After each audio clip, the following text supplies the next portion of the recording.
this is Loki's daughter calling, or rather making another video.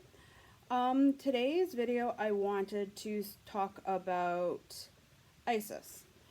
When you think of the word ISIS, I'm sure you think of terror and pillaging, murdering, just an awful, awful organization. But in reality, that is not who ISIS is. ISIS is a goddess of mothers, of magic, of pretty much everything in a way. She's viewed by the Egyptians as a complete woman.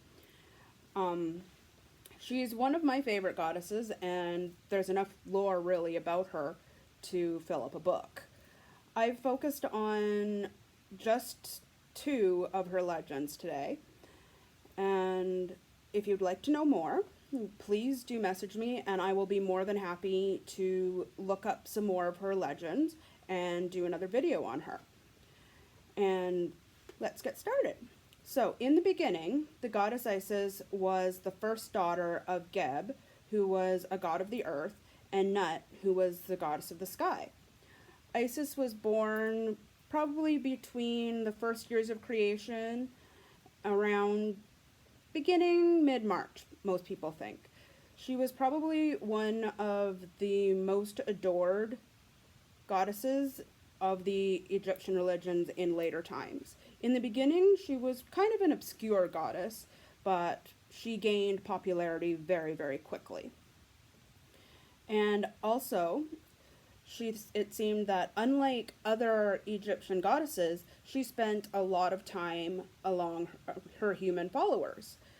And she would be teaching them how to grind corn and make bread, or spin flax and weave cloth.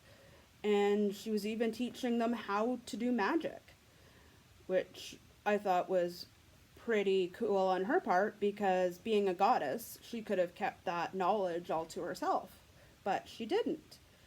She was also considered a patron by women, mothers, children, and of course, witches, which I always thought was really cool. It's nice to have a patron goddess of witches outside of Hecate, who was a Greek goddess.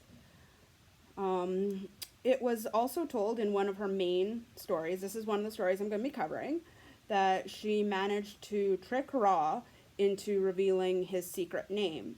And in doing so, he gained all of his magical abilities, and this is what made her a goddess of magic. Because now that she knew Ra's name, she could use that in order to cast all sorts of spells. And probably the most well-known story about her involves the death of Osiris.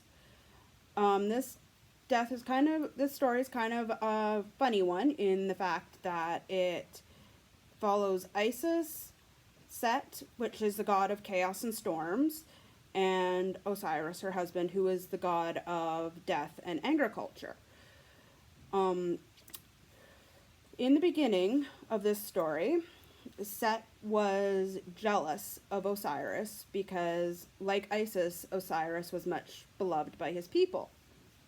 And he wanted all that fame and fortune and power that came with being quite worshipped. And in the beginning, he had a gorgeous sarcophagi made, and he had it made specific to Osiris's shape. Now, he went and tempted all of the other gods and goddesses with this sarcophagi, saying that whoever could fit into it, it would belong. And Osiris, not knowing it was a trap, he was eventually tempted into it last. When that happened, Set bolted it shut and then threw it in the Nile River, causing Osiris to drown. Isis, in her grief, she went and used her magic to resurrect him, and things progressed from there. And later on, Set eventually managed to murder Osiris again, and in order to stop Isis from resurrecting him again, he went and cut him up into 14 pieces and scattered them throughout the Nile. And Isis, in her grief, left the Egyptian heavens and searched all over Egypt in order to find all of the pieces of Osiris so she could bring him back to life. She managed to find all the pieces except for his phallus, which had been eaten by a fish. Now, she managed to create a false one for him, and in doing so, Osiris was complete, so she was able to resurrect him, if only for just a short time. And in that time, they managed to impregnate Isis with Horus, who was a sky god and another quite adored god. Now, how much? And so now we'll go into her aspects.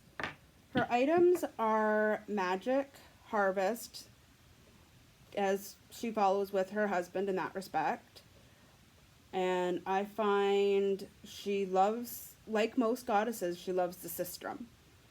It seems to be a theme around the Egyptian goddess is the ancient rattle. And her crystals would be bloodstone and amethyst, which are one of my favorites. And Isis was also another one that was told to have many names. In fact, she's also called the goddess of 10,000 names, just simply because there are so many of them. Isis is actually the Greek spelling of her name. Her name in the Egyptian language would be Aset instead. All right. And she's a goddess of the full moon, which is kind of funny, being her son Horus is a god of the sun. And you'll find many images of her that closely resemble the Virgin Mary suckling the baby Jesus. It is often thought that she was the inspiration for those imageries. Her animals are the sparrow or the hawk, and of course the scorpion and the snake. And for plants, she loves corn and cedar, along with flax, lotus, and any and all green plants, really. And for perfumes, I would say lotus and sandalwood would probably be my bets for her. I know lotus can be a little bit hard to find, so if you're going to use an oil or a perfume to honor her for that day, I would go with sandalwood. Her colors are usually silver, gold, black, cobalt blue, and green, and some people say red. And her gems and metals would be silver or gold. Personally, I like silver the best. It is my favorite. It's what I personally would wear if I was going to be honoring her. And lapis lazuli, and of course the scarabs. And lapis is one I definitely wear when honoring her. It's quite prevalent and it's quite beautiful, and it was highly desired by the ancient Egyptians, so much so that they would grind it up and use it as makeup. And a lot of the sarcophagus you'll find are decorated with lapis lazuli. It was much, much valued. Well, this is a short one today, I guess. But thank you again, Jessica, for being my Patreon. If you would like to learn more, I am more than happy to go and find out more of her legends. These were just two. And I hope to see you again in my next video. And I will leave my Patreon link below. And thank you very much. And have a good way and do it your way.